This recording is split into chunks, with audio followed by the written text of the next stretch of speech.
Derrière cette façade imposante d'un ancien couvent, un des lieux les plus mystérieux de Paris nous ouvre exceptionnellement ses portes.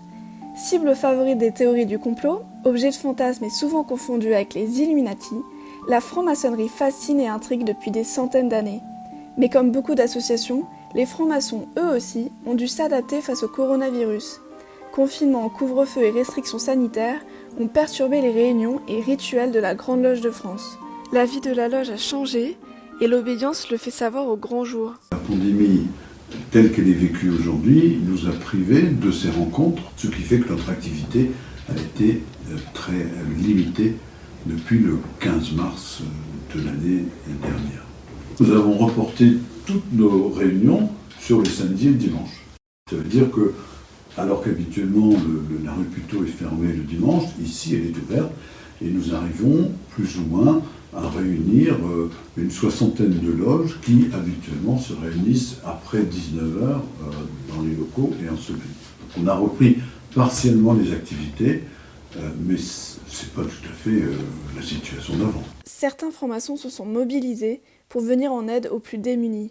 Du point de vue de l'action, certains de nos frères sont des médecins, certains sont des soignants, d'autres sont des accompagnateurs, et chacun dans son rôle a joué effectivement à plein sa fonction, sa mission d'attention et de présence aux autres.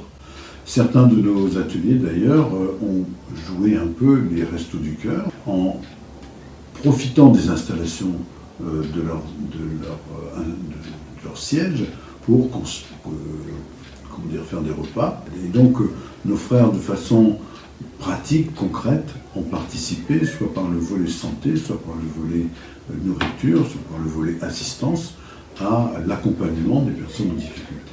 En attendant de pouvoir retrouver une activité normale, la seconde obédience de France et ses 34 000 membres réfléchissent aux enjeux de demain. J'avais lancé une sorte de consultation de toutes les loges sur ce que j'ai appelé le futur de nos loges et par ailleurs la franc-maçonnerie et la Grande Loge de France dans le monde d'après. J'ai donc lancé cette consultation pour commencer par se poser des questions. Quelles questions se posent à notre société d'aujourd'hui ?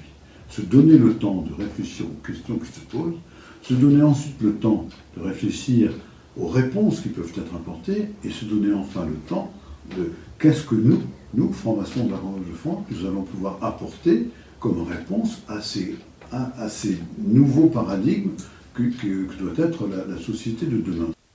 La remise du rapport est prévue pour juin 2021.